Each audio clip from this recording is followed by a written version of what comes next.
Good morning, students. I'm Lavleen Kaur Lehel. So today we'll be discussing about use of satire in Gulliver's Travels. As we know, Jonathan Swift, he is regarded as the greatest satirist in the English language, and he was admired as well as feared in his own time for the power of his writing and hugely influential on writers who followed him. So Gulliver's Travel, it is one of the masterpieces of Jonathan Swift. We know the story consists of four parts in which Gulliver he travels to four different fictional and exotic lands. So the first journey is to the land of Lilliputians where the people are as small as 6 inches. Then he goes to another land and there he meets the giants and the land is named Brobdingnag. The third visit is to the land of idealists, dreamers, and scientists. And the fourth visit is to the land of phononyms or horses. So each book it has a different story, a different theme, but the basic thing that runs through all these stories is to deflate human nature.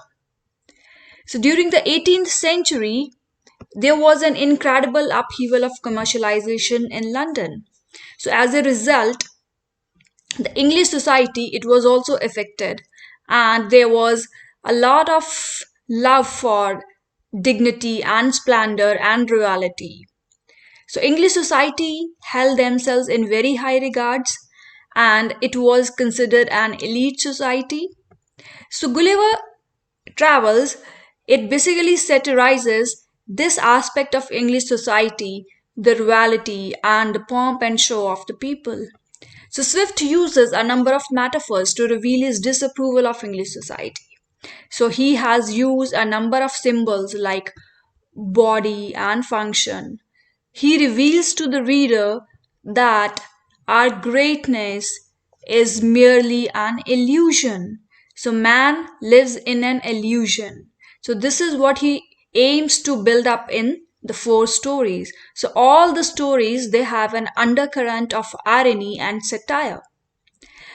Now we also can begin the answer by defining what is satire. So we know satire it is basically a genre of literature which is used as a weapon to point out the follies of the time. So it is meant to not to make fun of the things, but it aims at improvement of the things. So it points out the follies and shortcomings in the society. So it ridicules the thing and it mocks at the things so that the things can be improved. So Samuel Johnson he has also defined satire as a poem in which wickedness or folly is censured. So we can also uh, elaborate this definition to cover all the text which inculcate, which have this undertones of satire. So satire it condemns either directly or indirectly the wrong things, generally with a view to achieving reform. So satire is aimed at reforming the society. So it may be against a single person, an individual, it may be against our groups or organizations, and it against humanity in general, as Jonathan Swift has used. It is towards humanity in general. So he has pointed out basically the follies of man and society. So Gulliver's Travel, it is a criticism of British ruling class, their corruption, their sins, and their cruel exploitation towards people of Britain and neighboring countries. So the author he depicts every situation so visually that we feel like we are just going through the times personally. So it is indeed one of the greatest work for which Swift has earned his name, and the greatness of this work lies in the author's proficient application of satire. So, satire is uh, a kind of, you can say, synonym which can be used for this word or this work. It can be used as an epitome of satire. Now, Swift, he makes satirical effects by using different techniques, like he has used irony, he has used contrast, he has used symbolism. So the story, it is based on the British social reality. So he satirizes all the aspects. He presents a satire upon the political situation, the religious situation, and the psychology of the people, and the social, you can say, society, a social level of the people, human nature. So he has in a sense ridiculed each and everything. So he makes it a great masterpiece of satire. Now, Swift's superb rendering of satires leads Gulliver's Travels as a milestone, and it is looked upon by other people for inspiration. So, talking about what different kind of techniques has been used for creating the effect of satire. So, as we have talked, it contains irony and all the forms of irony, like verbal irony, situational irony, and dramatic irony. All the three forms, they have been inculcated. So, talking of verbal irony, so verbal irony, we know that when you use some other words and you intend the opposite, you mean something else. So, the real meaning is in opposition to what the literal meaning or the denotative meaning of the words or the sentences are.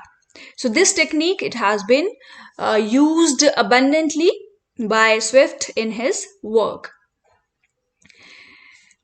So the book, it carries verbal irony from the beginning to the end, right? So there are many instances of verbal irony that are contained in the text. Then we talk also of the situational irony. So situational irony occurs when there is conflict between characters and the situation, and what the readers expect is not what happens actually. So the actual outcome of an event, it is deviated from what a person expects from it. So we have the instances of situational irony as well. So in Gulliver's Travels, the plot development is often the opposite of what the readers expect. Then there we also find dramatic irony. So dramatic irony is when words and actions, they possess a significance that the listener or the audience understands, but the speaker or character does not. So we know as a reader, we know as a viewer, if it is being played, what is going to happen, what will be the course of action, but the character, they are ignorant of what will be the course of action. So that is dramatic irony. So we have many examples of dramatic irony in the text as well. Then we also talk of the second technique that is used by Swift. So that is the technique of drawing contrast in order to create satire. So in order to reach the purpose, he puts contradictory subjects and he compares and describes them. So there are three evident pairs of contrasting subjects. Like we have the comparison of Gulliver and Lilliputians. First of all, there is a difference, there is a comparison between the size. So Lilliputians, they are very small in size, they are diminutive characters, and Gulliver, he is big in size as compared to their height. So the height of Gulliver's body, it exceeds Lilliputians in the proportion, in a very large proportion. Then talking of the character differences, so Gulliver is very kind-hearted, he has a sense of justice, but we see the Lilliputians, they are presented as cunning and clever. So they want to make full use of Gulliver in the war, and they fought with its conflicting country, Blefuscu. So Gulliver, he no doubt helps them, but he refuses to capture the territory. So this is where Gulliver's behavior is contrasted to those of the Lilliputians. Then in the second part, we also have the figures of citizens and Gulliver's again presenting a very stark contrast. So in Brobdingnag, he's put in a carriage and he's carried to the marketplace where he is going to perform some tricks like a clown.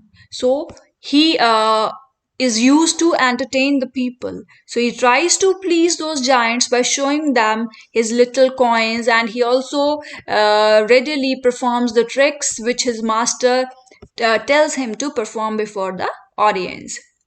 Then he comes into conflict with the queen's favorite dwarf, and we have many instances and examples where the dwarf he contrives to hurt this to and even injure Gulliver. On the other hand, we have the king of Brobdingnag who governs his country very wisely. He possesses common sense, justice, and mercy. So there are a number of contrasts between the different characters. Then we have the political system in that country in Brobdingnag, which is very idle and orderly presented. And Gulliver he introduces the law and the rules of English society, and he talks about the political system that is used in England. Then he describes how great England is and how justified and judicious the political system is, and he also talks about the legal system. But he could not defend himself the questions which are asked by the king. So here again the contrast is presented. Then, besides the comparison between the king's liberal governance and rule and under England's bourgeois class, it also reveals corruption of its politics. Then we also have the ruling class of the place where we have hinonyms or the horses. So that place is presented as, and the horses they are presented as reasonable beings. They are full of justice and they are honest. And the ruling class, the yahoos, they are heinous, they are ugly, and they are very wild, and they are very violent, and they are greedy and quarrelsome creatures. So the contrast between the horses and the yahoos is extremely drawn, so that even this Gulliver he develops a hatred for humankind. So the horses are clean and sweet smelling, and their diet is temperate and vegetarian. Their habits they constitute patience and wisdom and temperance that the 18th century thought characterized reasonable man. So the horses are what the man should be. So the yahoos, on the other hand, they are human in form, but they are wild and animal like in their behavior and manners. So they are filthy and they stink. So they are omnivorous and they prefer meat and the things which are considered to be garbage. So these are the techniques which are used to present satire and create the effect of satire in the text.